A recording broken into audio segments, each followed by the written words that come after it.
Welcome students to Synopsis IAS. I am doctor Mohammad Zia और ये आपकी मिडिवल हिस्ट्री की सीरीज का चौथा लेक्चर है। यहाँ पे आज हम बात करेंगे राजपूतों की और how they ruled, what were the different clans, क्या उनका रोल रहा। अगर आप राजपूत को समझना चाहें तो आप हम ये समझ सकते हैं कि हर्षवर्धना के बाद अगर किसी ने इंडियन नॉर्थ इंडिया की हिस्ट्री को डोमिनेट किया तो वो राजपूत थे। और राजपूत के अंदर भी डिफरेंट क्लैंस थे, राजपूतों में भी डिफरेंट क्लैंस थे, डिफरेंट जिसको कहें कि कुल जिसे हम हिंदी में कहते हैं वो थे। और कहीं ना कहीं अगर आप कहेंगे इसके बाद जब हम अरब टर्किश इन्वेजन की बात करेंगे तो आप यहाँ पे देखेंगे this Rajput clans were fighting among themselves and this became a major reason for you know weakening of the weakening of India or weakening of the northern Indian empire, and that became the gateway for the Turkish and the Arab invaders to come in and establish themselves. So let's see what happened. So we'll begin with this. Rajputs. So who were the Rajputs? They consisted of 36 different clans, and clans का मतलब यहाँ था कि family line या जिसे हम वंश या कुल जिसे हम हिंदी में कहते हैं वो थे। और इनके भी इन ये जो 36 डिफरेंट क्लैंस थे ये भी 3 डिफरेंट लाइंस ऑफ डेसेंट से आते थे, सूर्यवंशी, चंद्रवंशी और Agnivanshi. So descendants of sun god, moon god and fire god. So Surya, Chandra और अग्नि के जो वंशज थे उन वो जो 36 क्लैंस थे उनको उसमें भी डिवाइड कर दिया गया। सो इंट्रोडक्शन शुरुआत करते हैं हम इसकी कि ये हमने पहले भी देख रखा है कि जो हमारा मिडिवल पीरियड है उसको हम 2 हिस्सों में डिवाइड करते हैं। अभी हम इस पीरियड में कहीं हैं 8th to 12th सेंचुरी में। Who were the Rajputs? There is another claim कि कुछ कहते हैं कि ये लॉर्ड राम के वंशज थे तो सूर्यवंशी जिन्हें कहा गया, या कृष्ण के जो वंशज थे उन्हें चंद्रवंशी कहा गया, और हीरो स्प्रैंग फ्रॉम द, या जो अग्नि के वंशज थे हमने पहले भी डिस्कस किया। ये अर्ली मिडिवल पीरियड का और ये जो टाइम पीरियड है 647 से 1200 एडी तक का, ये राजपूत टाइम पीरियड है रफली, क्योंकि 1192 के आसपास जब पृथ्वीराज चौहान और मोहम्मद गौरी की बैटल ऑफ तराई होगी वहां पे उसके बाद से आप देखेंगे कि there was a decline in the Rajput, और दे वर लाइक वो बहुत छोटे छोटे कहना चाहिए किलों में और छोटी छोटी रियासतों में सिमट के रह गए थे। खैर आगे बढ़ते हैं।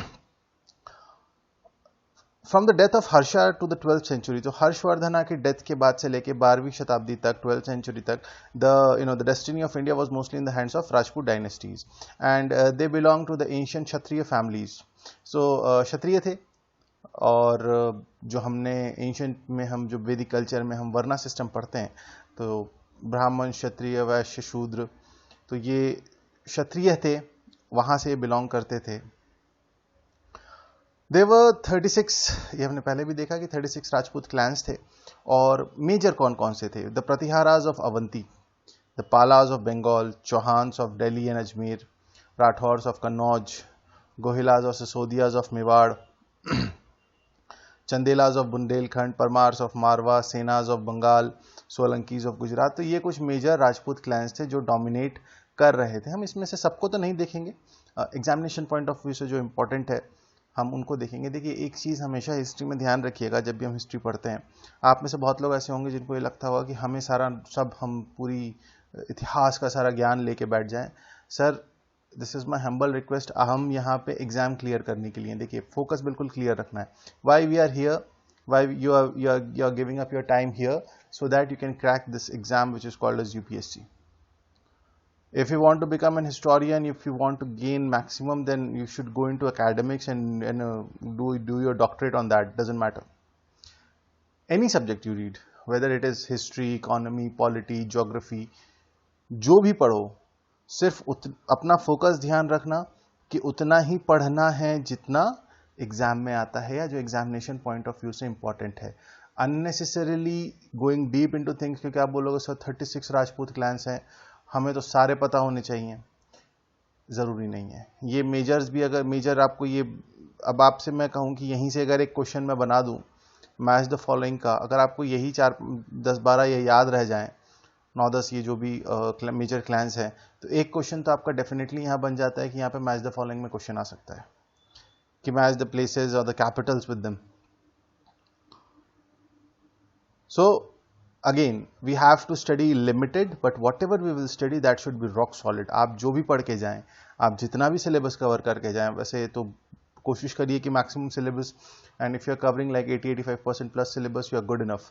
लेकिन अगर आप 80-85% सिलेबस कवर अप कर रहे हो, ये मेरा सजेशन नहीं, it's as a teacher it's a strict order that please वो रॉक सॉलिड होना चाहिए, उसमें से कुछ गलती ना हो, इतना अच्छा प्रिपेयर करके जाओ.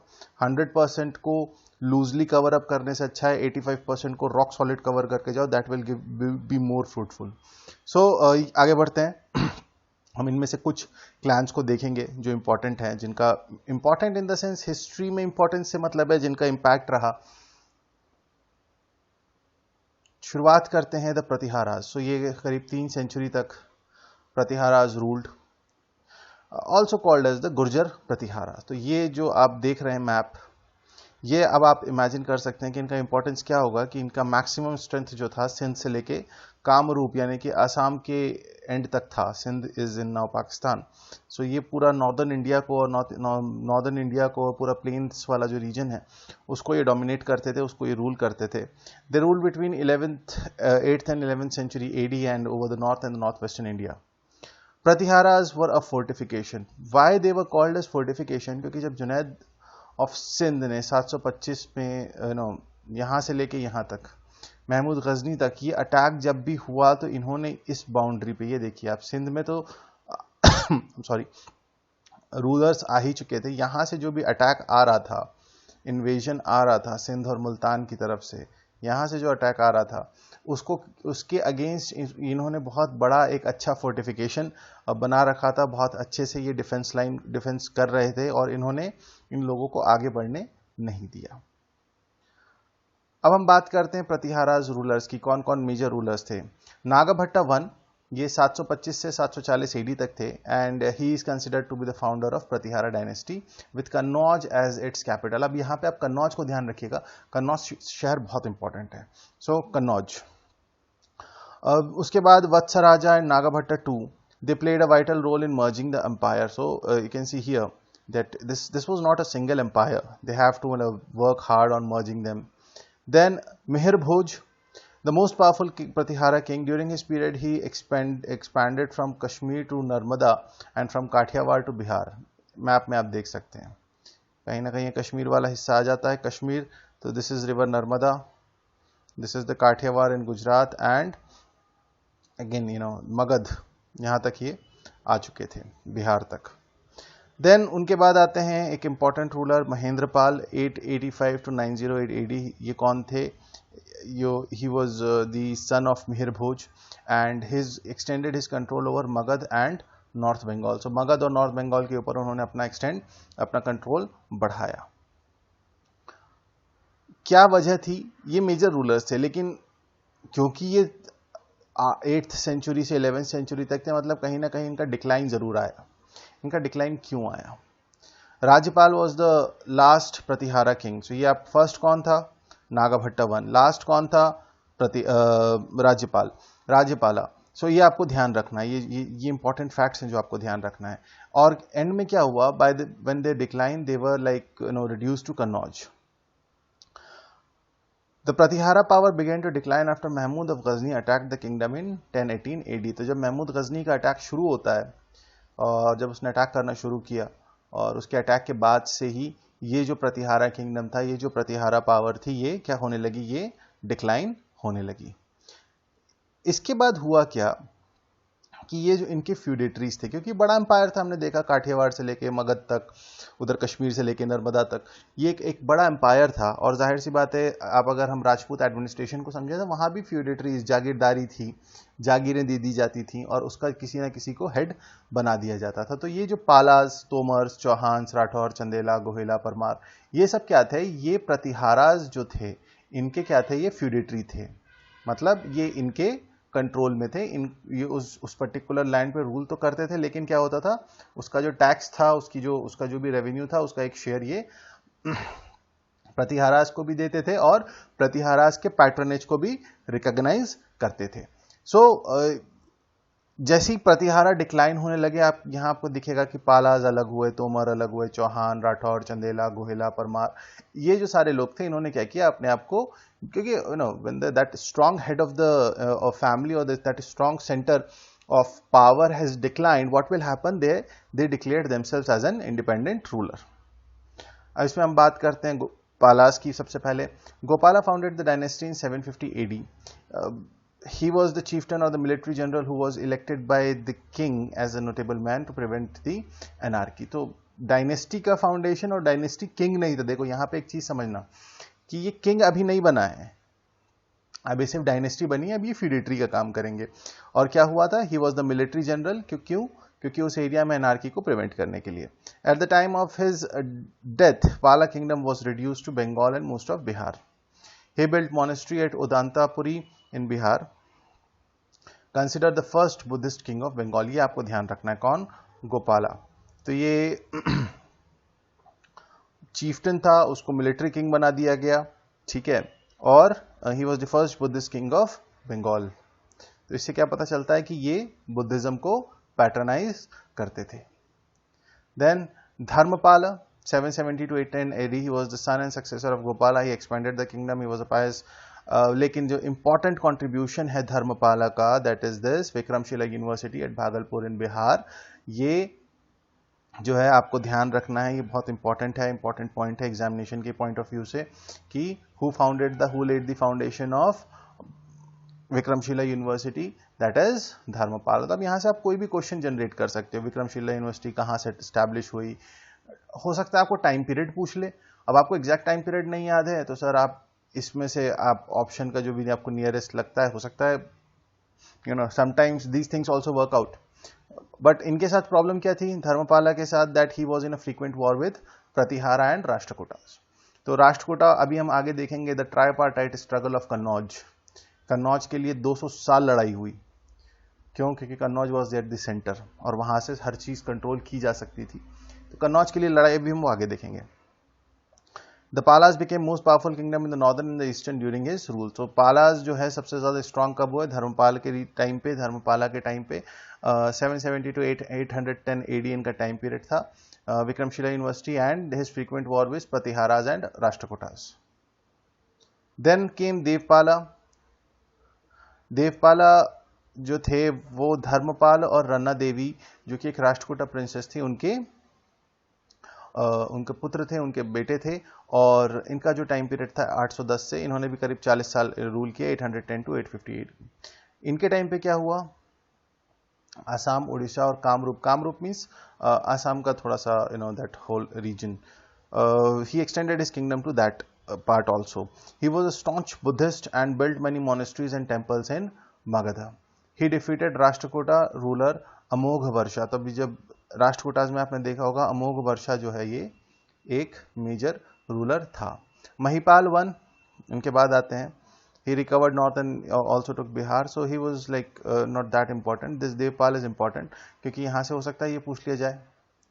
So ये आपको ध्यान रखना है कि गोपाला, देन धर्मपाला, देन देवपाला, ये तीनों it's like family lineage is going on. और ये दोनों का राष्ट्रकूटा प्रिंसेस से जो धर्मपाल का मैट्रिमोनियल अलायंस था, उसके he was son of that. The last strong Pala king was Rampal and his kingdom, the kingdom disintegrated. और ये उनके बेटा, इनका जो बेटा था कुमारपाल, उसके टाइम पे क्या हुआ, ये जो है पूरा डिसइंटीग्रेशन ऑफ द पाला किंगडम शुरू हो गया. Madanpal, he is from 1144 to 1162. He was the last पाला किंग. ये ध्यान रखना है, ठीक है. एंड आफ्टर हिम द सेना डायनेस्टी रिप्लेस द पालास. तो इनके बाद द सेनाज ऑफ बंगाल अभी हमने देखा था स्टार्टिंग में, ये वो वाली डायनेस्टी जो है इनको ओवरटेक करेगी इसके बाद. So this is the whole sequence about the Palas. You have to remember this.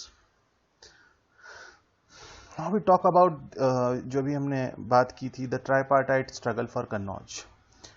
Kannauj के लिए लड़ाई रही और करीब 200 साल लड़ाई रही. और ये लड़ाई किस किस के बीच की थी? Pratiharas of the central India, the Palas of Bengal and the Rashtrakutas of the Deccan. All these three dynasty wanted to establish their supremacy over Kannauj and the fertile Gangetic Valley. अब कन्नौज जो है, कन्नौज का सिचुएशन, यस, ये देखिए, ये थी कंडीशन, ये दिस ग्रीनिश एरिया, ये देखो, ये वॉर होते रहते थे, बैटल्स होती रहती थी, ये जो है डोमिनेंस का एरिया जो है घटता बढ़ता रहता था। अब आप कन्नौज को अगर समझो, कन्नौज पहली चीज तो है गंगा के किनारे, गंगा जी निकल रही हैं वहां से, और यहां से आपको डायरेक्ट कंट्रोल यहां नर्मदा तक मिलता है, which is a plain. You get control over here up to, you can say, this whole region of the Ganga region जो है Gangetic Plains, और यहीं से आपको यहां तक कंट्रोल मिलता है। सो एक इक्वल एक पॉइंट, एक सेंटर पॉइंट था, आज भी है। Kannauj is very important. Fine. So Kannauj की जो सिचुएशन है, और इसको पाने के लिए, इसको डोमिनेट करने के लिए, क्योंकि ये जो फर्टाइल लैंड है, द गंगा यमुना वैली, और जिसे हम गंगा यमुना का दोआब कहते हैं, इसको डोमिनेट करने के लिए ये तीनों में, this pink part from Rashtrakutas भी इधर से आना चाह रहे थे, इधर से पालाज आना चाह रहे थे, इधर से प्रतिहारास तो खैर इस एरिया में थे ही, और ये तीनों का जो, you can see this whole tripartite struggle जो है, ये कन्नौज के लिए रहा। और ये कितना रहा? करीब 200 साल।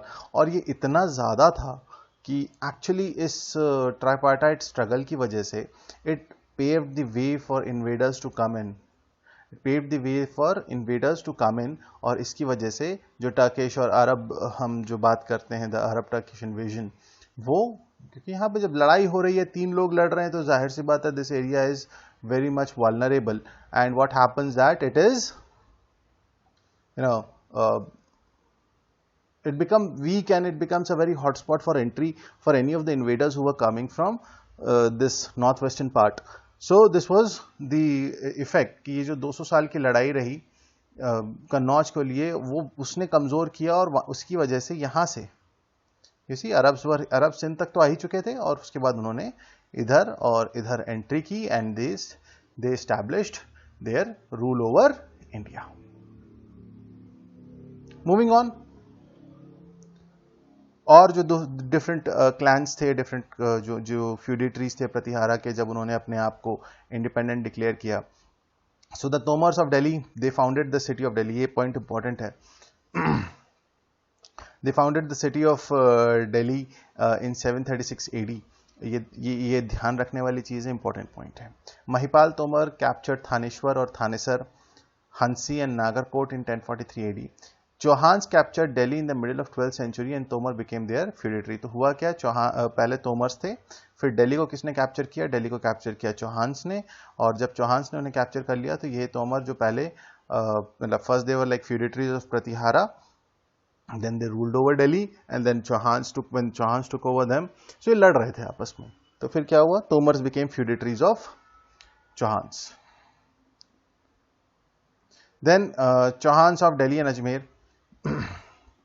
Chauhans declared their independence in 1101 at Ajmer, and they were also the feudatories of Pratihara.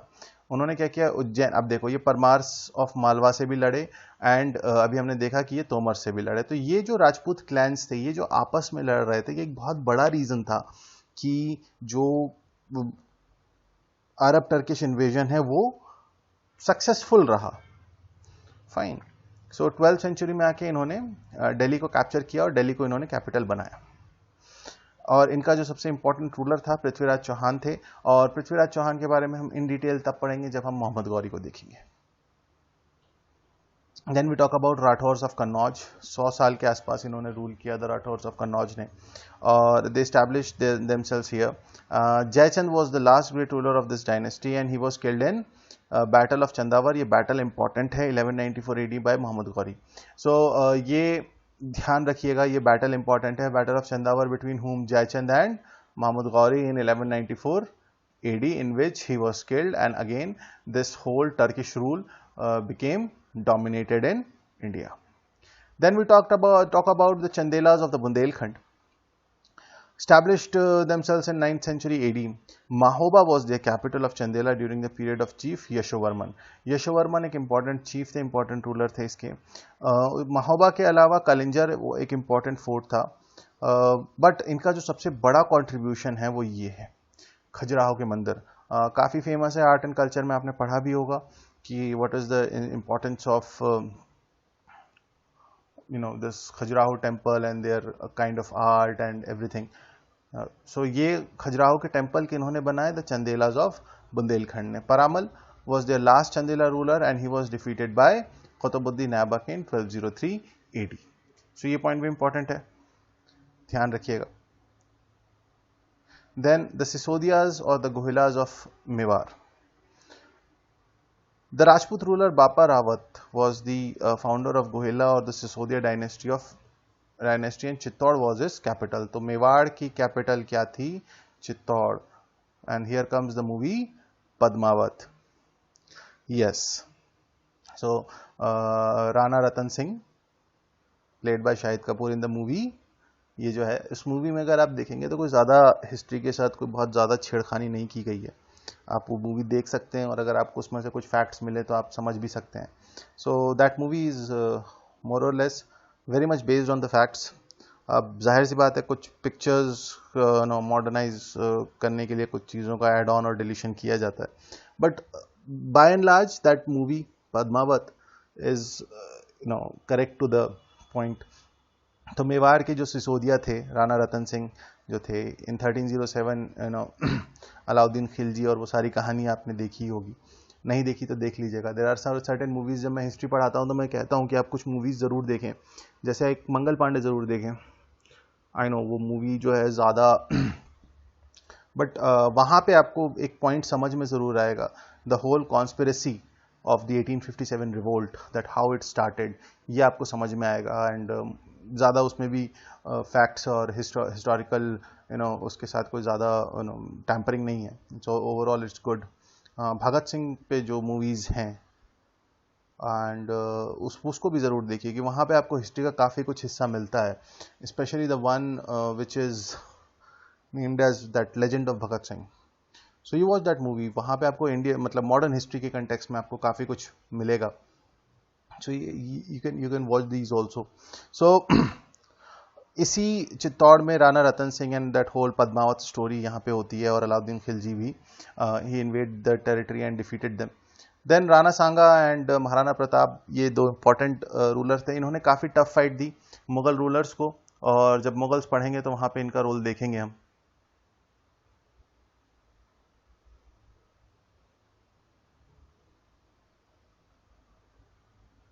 Then Parmars of Malwa, ये भी फ्यूडेटरी थे प्रतिहारा के. एंड इन्होंने 10th सेंचुरी के आसपास अपना जो है इंडिपेंडेंस डिक्लेयर किया. और Dhar is a place in MP, ये उनकी कैपिटल थी. और इनके सबसे इंपॉर्टेंट रूलर थे राजा भोज फ्रॉम 1018 टू 1069 AD. इनका जो सबसे इंपॉर्टेंट इन्होंने धार में कॉलेज सेटअप किया संस्कृत लिटरेचर के लिए. और मगर इनका जो सबसे बड़ा कंट्रीब्यूशन है is the most the beautiful lake in Bhopal, the place where I belong.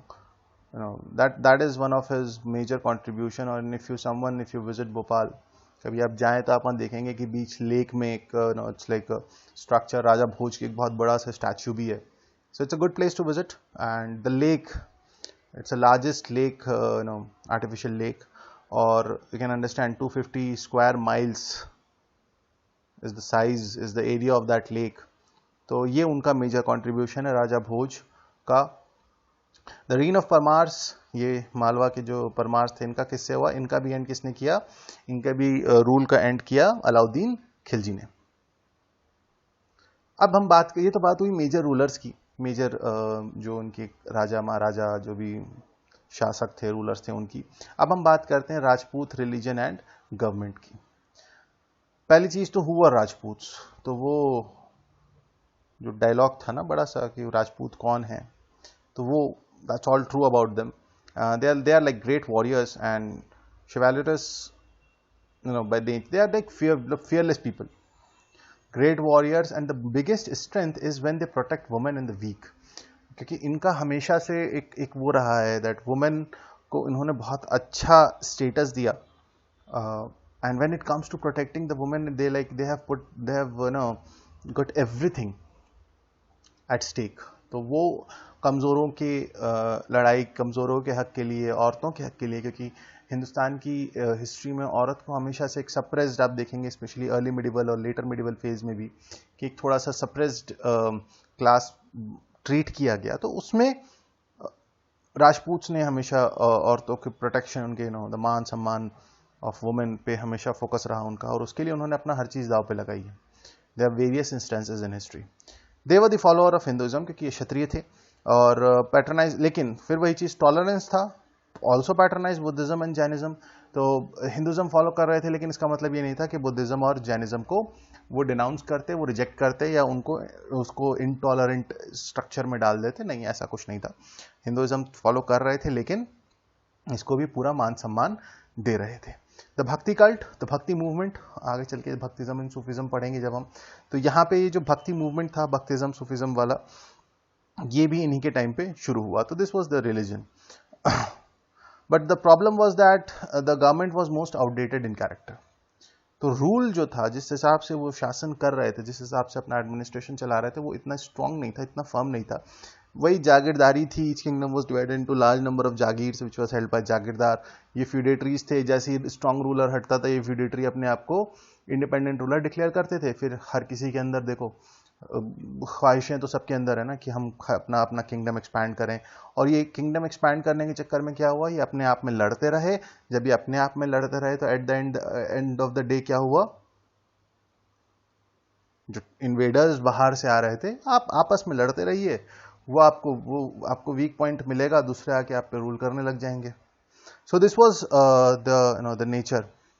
Literature, the Kalhana जो है, उनका जो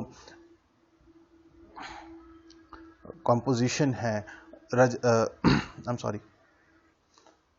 राज तरंगिनी, गीत गोविंदम जयदेव का, कथा सरिता सागर सोमदेव, चंदन बरदाई जैसा कोर्ट पोएट जो पृथ्वीराज चौहान के उसमें हुए, एंड पृथ्वीराज रासो उन्होंने लिखी। भास्कराचार्य रोड Siddhanta Shiromani, it was a book on astronomy. So ये कुछ मेजर लिटरेरी वर्क थे उस दौर के। और लिटरेचर भी काफ़ी फ्लरिश हुआ। आर्ट एंड कल्चर में आप जब पढ़ेंगे तो वहाँ आप देखेंगे कि जो फोर्ट्स का स्टाइल था, जैसे हैंगिंग बालकनीज थी, लार्ज फोर्ट्स थे, क्वाइट वेल वेंटिलेटेड स्ट्रक्चर थे, इस तरीके का। और जो फोर्ट होता था राजपूत आर्किटेक्चर की अगर हम बात करें, तो इट वाज ऑन अ हिल। आप अगर someone if you have visited Rajasthan, तो वहाँ आप देखेंगे कि वो जो फोर्ट होता है हमेशा हाइट पे होता है, और पूरा शहर उसके इर्द गिर्द बसा होता है। तो ये एक यूनिक कैरेक्टर था जो फोर्ट्स बिल्डअप हुए। और भी चीज़ें हैं, तो this you can refer in art and culture. So this was broadly about Rajputs. I hope you have liked the lecture, you have gained something out of it, and whatever points we have mentioned here, please उनको note down करिएगा, क्योंकि important है। एक बार लिख लेंगे तो जहन में हमेशा बना रहेगा। So have a great time at home, keep working hard, keep studying, and keep yourself self-motivated. That is most important. I'll see you in the next lecture. Till then, have a great time. Thank you so much.